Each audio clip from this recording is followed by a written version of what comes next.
So Scott was pretty excited about the rain we got. So now during this segment where we take a closer look at weather, he wants to talk more about water. And he's going overboard, I think, just a tiny bit. A water spout, really? Yeah, you talk water and storms together, you can get them. You know, people ask about this. What happens when a tornado goes over water? It's actually called a water spout. You see it right here. Cold air aloft. You get warm, moist air at the surface of the lake or around the ocean. It happened a lot off the coast of Florida. And that warm air rises and it shoots water out.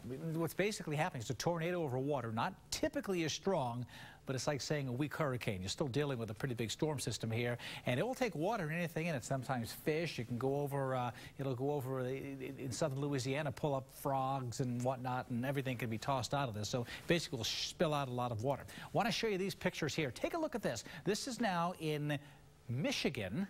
Of course, you got water right here. This is a water spout right in here. Obviously, you can see the water here in front. So there it is coming down from the cloud right in here. And then if you look down here, what would typically be a debris cloud of dust and dirt and houses and whatnot flying up here, you see it's more of a whitish looking here. And that's just the moisture, all the water that's rising out of this. So if you were in front of this, you would see just a huge whirlpool right here. It would actually kind of dip like you would see it in a sink as well.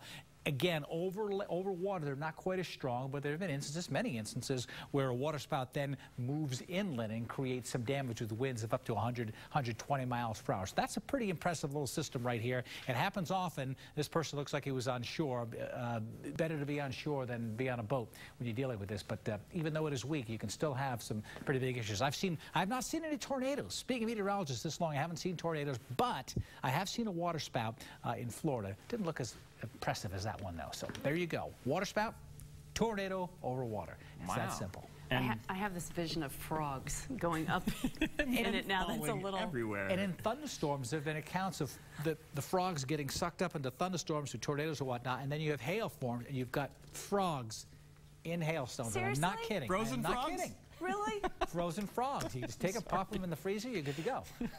Scott, sometimes the I'm not things you kidding. come up with. Okay, well, make that another weather segment at some point. If you can find some video of frozen frogs, I want to see it. that. You guys don't believe me, I know. I believe you. Okay. All right, I'll do that. Thanks, Scott. All right, tech time. A new iPhone as usual.